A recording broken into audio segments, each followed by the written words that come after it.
अस्सलामुअलैकुम रहमतुल्लाहि वबरकातुहू। उम्मीद है कि आप हजरात खैर आफियत से होंगे। अल्लाह रब्बुल इज़्ज़त आप लोगों को इसी तरह खुशहाल रखे, आमीन। मेरे दोस्तों, एक सवाल काफ़ी ज़्यादा पूछा जाता है कि जो शख्स गश्त करके बाजमात नमाज पढ़ता है उसे 1 लाख नमाजों का सवाब मिलता है। क्या यह बात सही है या सही नहीं है?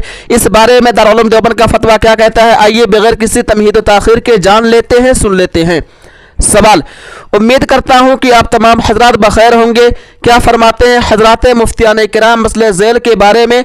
नंबर 1, एक तबलीगी साथी का यह कहना है अगर कोई शख्स मस्जिद हराम में नमाज पढ़ता है उसको 1 लाख नमाजों का सवाब मिलता है, लेकिन जो शख्स गश्त करके बाजमात नमाज पढ़ता है 10 लाख नमाजों का सवाब मिलता है। मालूम यह करना है कि क्या यह बात शरअन किसी हद तक दुरुस्त है। नंबर 2, तबलीगी साथी का यह भी कहना है कि जिस वक्त अहले तबलीग मसलन बाद नमाज फजर फ़ज़ाइल आमाल की तालीम करते हैं उस वक्त अगर कोई कुरान की तिलावत करता है तो एक गैर अफजल अमल को अंजाम देता है, बई वजह की फ़ज़ाइल आमाल की तालीम इज्तिमाई अमल है जो बहर सूरत अफजल है, और उलमा की तसरीह के बमूजिब हमारा यह ख्याल है कि तिलावत कलामुल्लाह मुतलक़न अफजल है। अलबत्ता जिन खुसूसी मौक़े के लिए खास अज़कार वारिद हुए वहाँ वही अफजल होंगे। कुरान और हदीस की रोशनी में मुदल्लल व मुफस्सल जवाब इनायत फरमाए, मेहरबानी होगी। जवाब बिस्मिल्लाहिर्रहमानिर्रहीम। नंबर 1, किसी अमल की फजीलत और सवाब कितना है उसका इल्म अल्लाह ताला को है, इसलिए किसी अमल में सवाब की मिक़दार और फजीलत बयान करना साहिब शरीयत का काम है।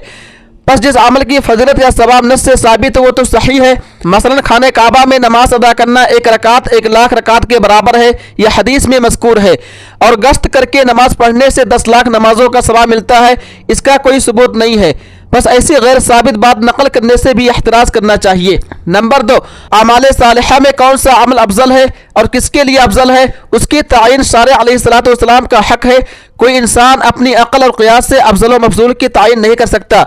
हदीस में तिलावत कुरान को अफजल ज़िक्र कहा गया है, लिहाजा फ़ज़ाइल आमाल की तालीम के बिलमुकाबिल तिलावत कुरान को गैर अफजल अमल करार दिया गलत है। इनफरादी अमल करना एक सूरी से अपने अमल में मशगूल रहे और इज्तिमाई अमल वाले अपने अमल में कोई किसी के लिए बाइस हर्ज और तशवीश व खलल का मूजिब न बने। जिस जगह इज्तिमाई अमल हो रहा हो और इनफरादी अमल वाला अपने अमल में खलल महसूस करे तो यह खुद ही एक तरफ हो जाए। वल्लाहु ताला आलम। दारुल उलूम देवबंद। उम्मीद है कि आप लोग मुकम्मल वीडियो देख लिए होंगे। दोस्तों, इस वीडियो को ज़्यादा से ज़्यादा शेयर कीजिए। तब तक आप हमें इजाज़त दीजिए। अल्लाह हाफिज़, अपना ख्याल रखिएगा। फिर मिलेंगे इंशाअल्लाह अगली वीडियो में।